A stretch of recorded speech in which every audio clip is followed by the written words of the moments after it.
Ravi de vous retrouver pour une nouvelle interview vidéo dans le cadre du think tank Économie Santé des éco-conférences. Aujourd'hui avec Jean-Loup Durousset qui fait partie, vous êtes une cheville ouvrière, je dirais, de think tank. Vous êtes très présent, vous apportez beaucoup de contributions. Vous êtes le président de la FHP, Fédération Hospitalière Privée, c'est-à-dire en clair des cliniques privées. Et on s'aperçoit tout au long de ces discussions dans le think tank, pas uniquement sur l'hôpital, mais aussi sur les maladies chroniques, sur la prévention, sur l'implication des professionnels de santé, sur le financement du système, que, en fin de compte, il y a eu beaucoup d'études, on sait beaucoup de choses, mais que souvent, pour faire avancer les choses, c'est très difficile, il y a une inertie qui est forte. Alors vous êtes un opérateur privé, vous ruez souvent dans les brancards, un peu souvent contre l'hôpital.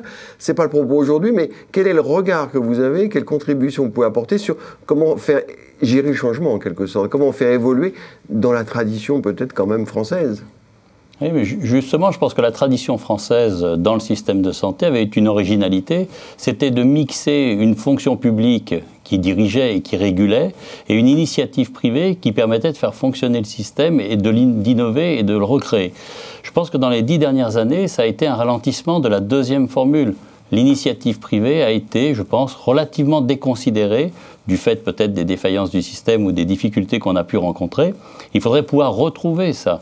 Si l'hospitalisation privée française est tellement caractéristique devant les autres pays par rapport aux autres pays du monde, c'est que justement, dans les années 70, il y a eu un certain nombre de personnes qui ont pris des initiatives et que l'État les a laissées prendre, ainsi que les médecins libéraux qui, à l'époque, pouvaient prendre des orientations.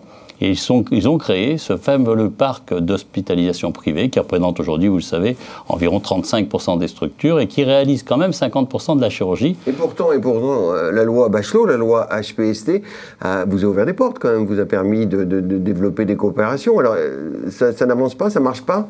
Je ne sais pas si la loi Bachelot a ouvert des portes au privé ou a permis de la rénovation de l'hôpital public en lui redonnant une comparaison plus souple avec l'hôpital privé pour dire, voyez si vous ne pouvez pas vous coopérer, travailler avec, pour voir un peu comment on pourrait moderniser l'ensemble du système. Il y a plus de service public quand même dans la loi Bachelot, il y a des missions de service public que vous pouvez prendre. Alors, ça, je pense que c'est une vraie opportunité pour l'ensemble de nos concitoyens, c'est-à-dire de dire on ne fige pas les services publics à un statut de structure, mais plutôt à un besoin de la population. Et si on trouve des acteurs performants et dynamiques, on va utiliser ces acteurs-là. Sous contrôle, bien sûr, puisque la mission de service public va avec la contractualisation de mission de service public.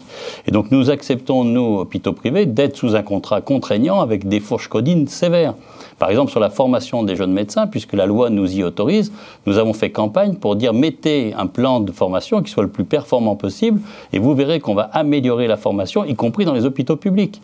Puisque si on a des exigences pour les uns, il faudra les appliquer pour les autres. C'est donc une amélioration collective. Voilà, mais là, dans cette logique de changement, de gérer le changement, qu'est-ce qu'il faudrait pour libérer un peu, on pourrait dire, les énergies, tout en respectant les prérogatives de chacun et faire en sorte qu'au final, ce soit la santé publique qui se porte mieux? Bien évidemment qu'il faut que l'État réfléchisse et gère et régule, mais il faut qu'il trouve le subtil mélange entre initiative et confiance. Je pense que dans les 10 dernières années, ce qui a manqué à nos gouvernants, c'est de refaire confiance aux acteurs. Je sais que c'est compliqué.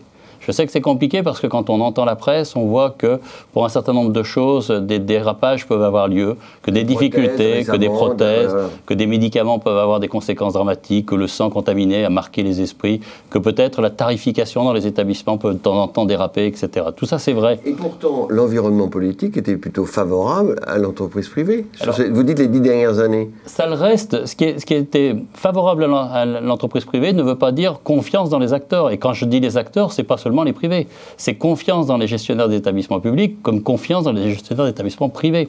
C'est dire aux acteurs, on vous donne une mission et on vous fait confiance pour aboutir. Aujourd'hui, cette confiance a été un peu rompue. Il faut que dans les 5 prochaines années, pour qu'un système hospitalier et un système de santé fonctionnent bien, que l'État, l'administration et les services qui nous financent reprennent confiance dans les acteurs. Il en va, bien évidemment, d'un effort des acteurs nous-mêmes, de montrer un certain nombre d'enthousiasme et de montrer de la réalisation concrète, mais aussi que les ministères et le reste puissent dire « je peux faire confiance à ceci ». Je pense que la position, je finirai là-dessus, la position qui a été une position défensive de certains acteurs. Par exemple ? Les hôpitaux publics, par exemple, qui ont considéré qu'il faut défendre les intérêts de l'hôpital public. Il faut... C'est logique. Non, mais... Qui défendent leurs intérêts, qui défendent le service public. On peut les défendre. Moi, je dis, c'est pas les défendre, c'est pas pour conserver. Les défendre, c'est pour faire l'hôpital du 21e siècle. Alors, les Français attendent... Ils disent qu'ils vont le faire dans leur plateforme, la plateforme BFHF. Je l'espère, simplement, ça fait 15 ans qu'on espérait qu'ils nous sortent un projet innovant. Je ne suis pas sûr qu'ils le fassent vraiment. On sait que, par exemple, ici à Paris, on pourrait avoir un centre de chirurgie ambulatoire qui serait référence européenne. Ce serait possible. On a les compétences médicales sans difficulté. On a les moyens financiers de le faire. On pourrait démontrer qu'on fait la chirurgie en un jour dans les meilleures conditions possibles. Et pourquoi alors, concrètement, sur cette chirurgie ambulatoire qui se développe beaucoup quand même dans le privé comme dans le public, pourquoi on ne va pas plus vite? On ne va pas plus vite parce qu'on est dans une posture défensive et pas une posture de proposition. L'hospitalisation, les acteurs de santé, les médecins, les professionnels, les dirigeants d'établissements, qui sont campés dans une posture, il vaut mieux conserver que proposer des changements. C'est la différence, je pense, avec l'initiative privée, hospitalisation privée, qui a toujours été, pour des raisons économiques, à l'avant-garde d'un certain nombre de changements, en disant des changements de structure, hein, j'entends, pas forcément des changements médicaux.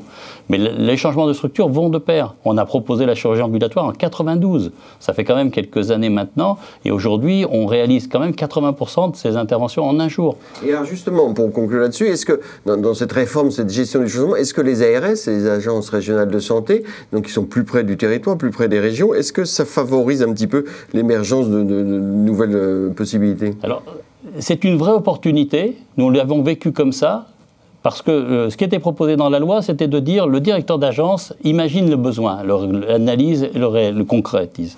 À partir de là, il a une formidable opportunité de dire je lance un appel d'offres et que le meilleur me fasse la meilleure proposition. Et alors ? Si on fait ça, on a une vraie chance pour les Français. Je dis que si on analyse les besoins d'une population et qu'on dit qui pourrait me répondre le mieux possible, au meilleur coût... Est-ce que l'ARS est autorisée à faire ça? Ah oui, l'ARS est autorisée à le faire. Elle va le faire d'ailleurs pour les maisons de retraite et ça va fonctionner. En revanche, sur le secteur sanitaire, il y a cette vieille tradition de on ne peut pas bousculer trop vite et trop rapidement les habitudes les uns et les autres. Et je pense que c'est dommage parce qu'on verrait les médecins généralistes proposer des choses très originales sur les désertifications, proposer des choses sur la prise en charge des pathologies chroniques, peut-être des hospitaliers publics dynamiques qui feraient aussi des propositions et des privés qui feraient aussi des propositions. Pour autant, il y a des gens qui resteraient à la traîne dans un secteur comme dans l'autre. Et ça les pousserait à se mobiliser. Merci. Vous voyez que les discussions au cours du think tank sont riches. Les avis ne sont pas toujours partagés par tous, mais en tout cas, on progresse. Et on a établi donc tous ensemble 5 recommandations qui vont bientôt être mises sur ce site du blog du think tank Économie Santé. Merci Jean-Loup de Rousset. Merci à vous.